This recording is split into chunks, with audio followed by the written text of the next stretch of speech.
Hola. Si quiere conocer más sobre la música barroca, pulse 1. Si quiere escuchar zarzuelas de Barbieri, pulse 2. Si desea introducirse en el mundo de Sergei Rachmaninoff, pulse 3. Si lo que quiere es descubrir más bandas sonoras, pulse 4.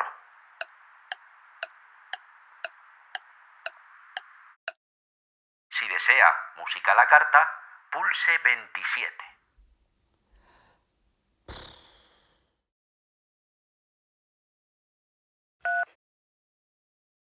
Música en espera. Por favor, no cuelgue.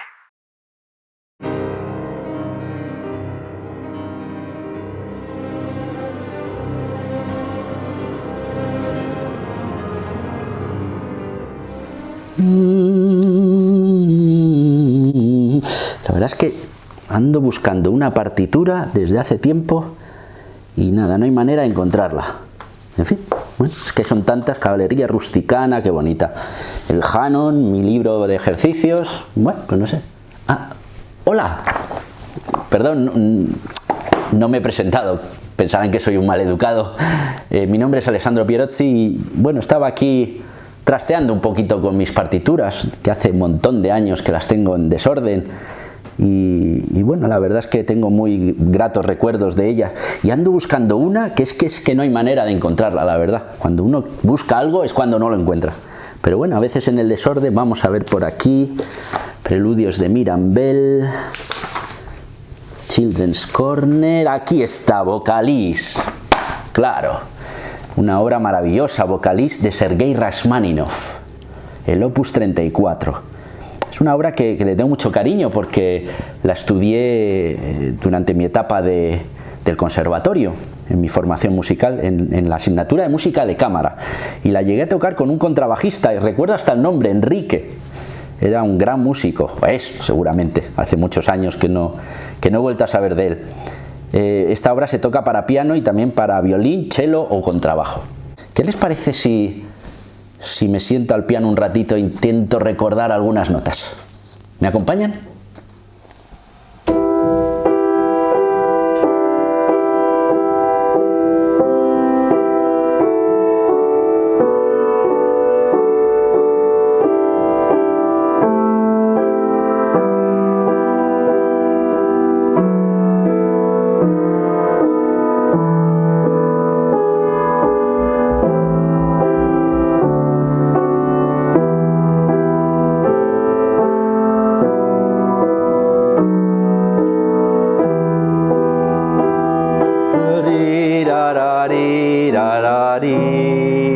Y así seguiríamos durante unos maravillosos compases.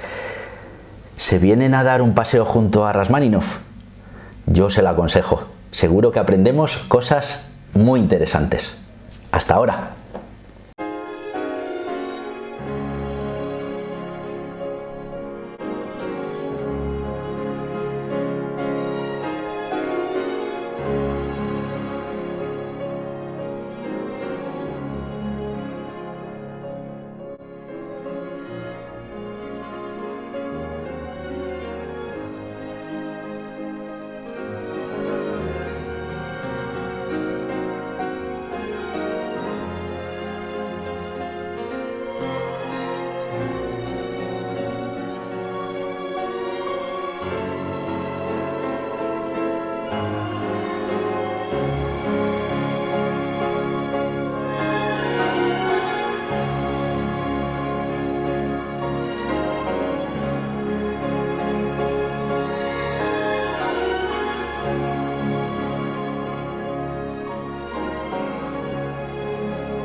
El apellido Rachmaninoff no es un apellido cualquiera dentro de la historia de la música. Esa mezcla de misterio y de admiración que uno tiene ante un genio de este calibre, pues me llevaron a acercarme a su obra y también a todo lo que rodeaba, ¿no?, a su personalidad. Fue después de un amor de juventud, podemos decirlo, cuando me regalaron un disco con el concierto número 2 de piano y orquesta, que es yo creo que la obra más famosa de él, a cargo de Vladimir Ashkenazy y André Previn. Todavía lo recuerdo, era un LP debería yo tener unos 14 o 15 años. A partir de ahí quedé prendado y empecé a interesarme poco a poco en su vida, sus obras, a intentar comprarme libros, que la verdad es que no había demasiados, y a informarme. No había tanto internet, evidentemente, como lo hay ahora, y a informarme sobre su personalidad. En España la verdad es que se ha editado muy poco, eso es la realidad. En otros países, como sobre todo en Rusia, evidentemente, Estados Unidos, donde él falleció, vivió sus últimos años y falleció allí. En Alemania e Italia se han publicado algunas cosas, pero aquí muy pocas. Una de ellas es este libro que tengo aquí, de Víctor Serov, que es uno de sus mejores biógrafos y que se editó en 1955, nada menos, de Espasa Calpe. Es una joya que guardo con mucho afecto. Todos coinciden en el carácter introvertido de Rasmáninov, en un ser modesto, que físicamente era alto, delgado, con una tez pálida, tal y como hemos visto en el libro de Víctor Serov, lo que le provocó una vida compleja, una vida de ida y vuelta, de viajes a muchos lugares, de refugios, de enfermedades, pero también de éxitos. Todo ello le administró una imagen pétrea, digamos, de cara al público, pero nada de eso fue así. Internamente fue una persona honesta, humana, genial. Y eso se demuestra en tres aspectos, básicamente. En su amor al arte, es decir, a su música, en el amor a su familia y en el amor a su patria, a la Unión Soviética, que tuvo que abandonar y que siempre estuvo en su corazón, en su mente y en su música. Y ahora les presento un breve y rápido recorrido por la biografía de Sergei Rasmáninov. Sergei Rasmáninov nace el 1 de abril de 1873 en Semyonov, al norte de Rusia, en la provincia de Novgorod. Se crió en un ambiente familiar dividido entre la obligación de todo buen ruso en seguir los preceptos militares para honrar a la patria y las excelencias del mundo de la música. Hay que recordar que su bisabuelo y su abuelo y su madre fueron músicos. El abuelo fue alumno en concreto de John Field, el creador del nocturno. Nuestro pequeño héroe dejó claras sus habilidades de inmediato. Ya a los 4 años parece que ya tocaba en el piano y escuchaba a su abuelo todas las noches y todos los mediodías, todas las melodías que tocaba en la casa familiar. A nivel de formación, ya que su padre, hay que concretar que su padre quiso que estudiara la carrera militar, lo que no pudo ser porque además la familia estaba totalmente dividida y su carrera estaba totalmente dirigida a ser músico, pues su formación fue entre dos puntos fundamentales del país, San Petersburgo y Moscú. En ambos conservatorios desarrolló su trayectoria como estudiante con importantes maestros como Zverev, que fue el maestro de la mano dura, la mano de hierro, un hombre muy disciplinado que le enseñó la perfección y el estudio. Otros como Alexander Siloty, que era un gran pianista y que además era su primo, o Safanov, otro gran profesor, o Taneyev en Moscú. Y fue en Moscú donde se sacó el gran premio de final de carrera con una composición que fue, digamos, su primera gran obra, y es Aleko, la ópera Aleko, en un acto por la que fue además felicitado por personalidades tan importantes como Tchaikovsky o Scriabin. Llegamos al primero de los dos periodos en que se puede dividir su trayectoria personal y artística, de 1892 a 1917. Digamos que en el verano de 1892, cuando interpreta en la Exposición Eléctrica de Moscú una pieza que será santo y seña a lo largo de su carrera como solista. Es más, en ocasiones pensaba que lo perseguía a todas partes esta obra, era una obsesión. Es el preludio en do sostenido menor, incluido en las 5 Morceaux de Fantasie, opus 3, que dice, bueno, la compuso por apenas 40 rublos, o sea, que prácticamente le salió muy barato a su editor. En esta época, pues también compone otras obras, Fantasie Tableau, opus 5, Morceaux de Salon, opus 10, o Trio Elegiac, número 2.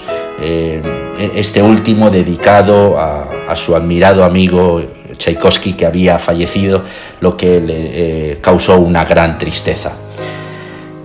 Otro giro inesperado muy importante es en 1897, en concreto el 15 de marzo de 1897 en San Petersburgo, donde se asiste a un desastre absoluto. Es la Sinfonía número 1, se estrena, dirigida por Glazunov, y aquello es un absoluto fracaso.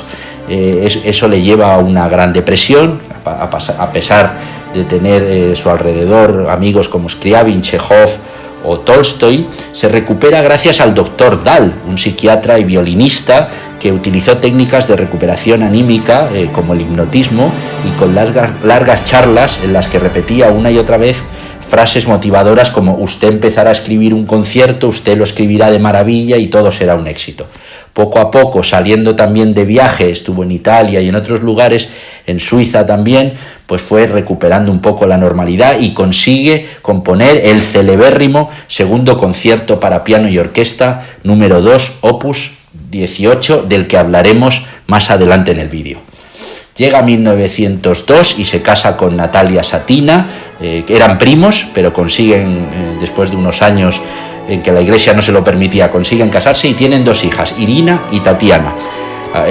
2 años después dirige el Teatro Bolshoi, con muchas dificultades, sobre todo administrativas, pero consigue bastantes éxitos culturales y artísticos.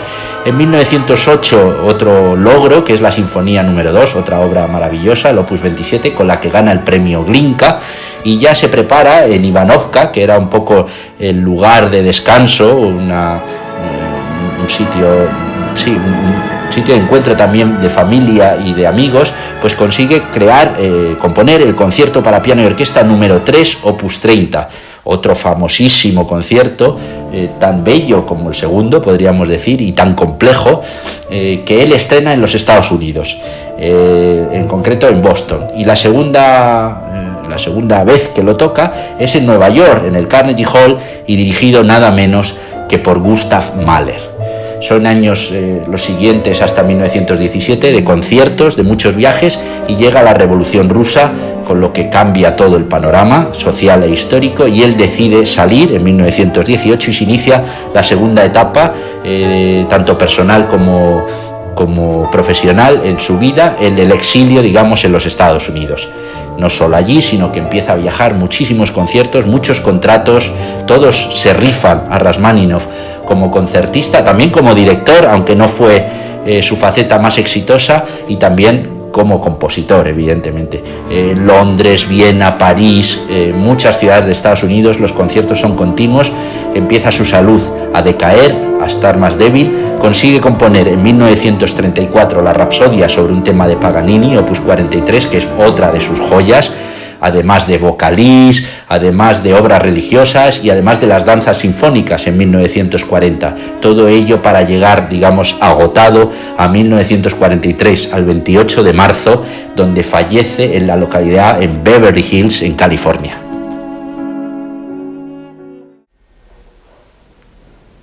Bien, este ha sido el breve y rapidísimo recorrido por la vida de Sergei Rachmaninoff.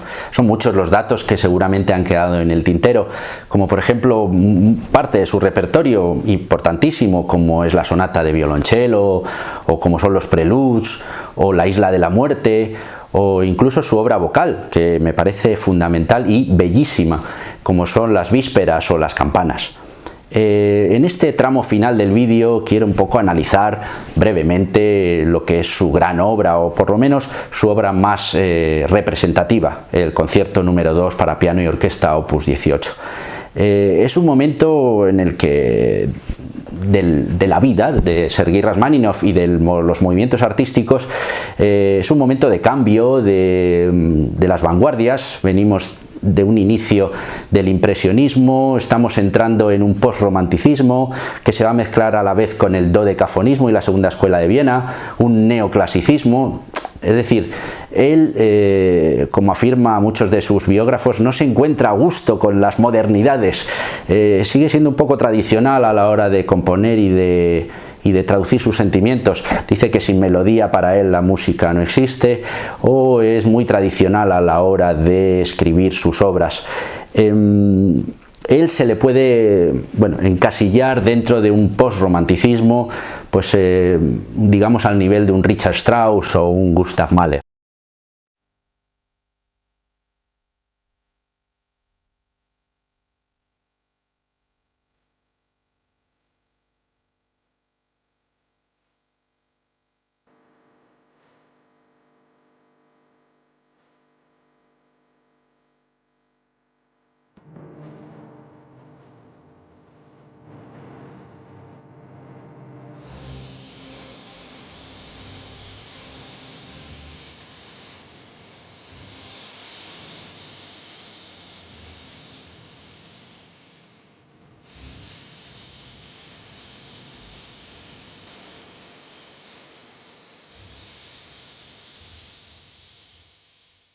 El concierto número 2 nace, como hemos recordado en el Visual Thinking de su biografía, a raíz de un fracaso. El fracaso de la Sinfonía número 1, la que fue dirigida por Glazunov, que le sumió en una importante depresión. Ya de por sí, su carácter era bastante depresivo. Era una persona que interiorizaba mucho sus sentimientos y sus problemas, y eso le causaba bastantes depresiones. Pero esto ya le acabó de rematar. Para ello se sirvió de la ayuda del doctor Dahl, que también lo hemos recordado, un psiquiatra que le atendió a base de charlas y sesiones de hipnosis, hasta que le convenció que haría un gran concierto, una gran obra. Y así fue. De ahí nacería su segundo concierto, que además fue dedicado al doctor Dahl. Tras un viaje por Italia, donde necesitaba tomar nuevos aires, aunque no quedó muy convencido de ese viaje, el carácter de los italianos no era igual que el de los rusos, decidió volver a su Rusia natal. De hecho, no compuso el concierto entero, sino que escribió los dos últimos, el segundo y el tercer movimiento, digamos, para probarse un poco. Es decir, que el miedo que le había suscitado ese fracaso de la Sinfonía número 1 no tenía todavía la seguridad y prefirió ir paso a paso, y compuso esos dos primeros movimientos que los presentó al público, digamos, o a beneficio de los prisioneros de guerra el 2 de diciembre de 1900. Dirigidos por Alexander Silotti, que recordábamos era su primo y había sido su maestro en el Conservatorio de Moscú, y el éxito fue apoteósico. Eso le llevó a componer el primer movimiento, es decir, a completar el concierto, que se presentó en Sociedad el 27 de octubre de 1901.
Y a partir de ahí, ese concierto se lanzó al estrellato. En todos los sitios donde iba y donde tocaba, todos pedían que en su programación hubiera el concierto número 2 para piano y orquesta.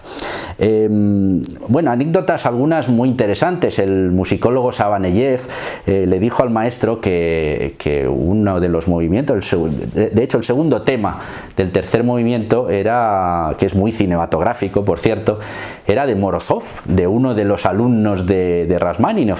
Y el mismo Rashmaninov le comenta a Víctor Serov, el biógrafo del que hablábamos al comienzo del vídeo, que sí, él reconocía así, que ojalá hubiera él bueno, pues compuesto una pieza así. Le dijo a Morozov en su momento, y el propio alumno le dijo, pues si te gusta es tuya la pieza, y entonces la incorporó al tercer movimiento del concierto. Bien, estas son pequeñas anécdotas que seguramente mucha gente quizás no conozca, pero me parecen muy interesantes. Sus dudas seguían siempre, sus miedos, y voy a leerles un fragmento que él escribe antes de inaugurar o de reinterpretar todo el concierto entero y le escribe al propio Morozov, a su alumno, y le dice de la siguiente manera: acabo de tocar el primer movimiento de mi concierto y solo ahora se ha hecho claro para mí que la transición del primero al segundo motivo está lejos de ser breve, de ser buena, y que tal y como está ahora el primer tema no es el primer tema, sino una introducción. Siento que todo el primer movimiento está arruinado y desde este instante se ha convertido en algo repulsivo. Estoy sencillamente desesperado. Es decir, como ven ustedes, las dudas le surgen hasta casi unos días antes, unas horas antes del estreno del concierto completo. Como hemos dicho, son 3 movimientos bellísimos, sobre todo el segundo, es un andante para recordar, la verdad, y en muchos de ellos tenemos temas que ya se ven en otras obras, como por ejemplo aquí en el primer movimiento utiliza al comienzo, es el final, o muy similar, del preludio número 2, opus 3, es el famoso momento de las campanas, que simulan, digamos, las campanas de su lugar de nacimiento, de su lugar de origen en Novgorod. O el tercer movimiento que recuerda el concierto sacro, oh Madre de Dios que rezas vigilante. Por lo tanto, es muy interesante ver cómo sus influencias giran en torno a algunos temas que él recrea y enriquece de una manera muy importante. Se podría seguir hablando de este concierto y de este autor durante horas y horas, pero nuestro paseo ha terminado. Eso sí, la música de Rasmáninov quedará para siempre.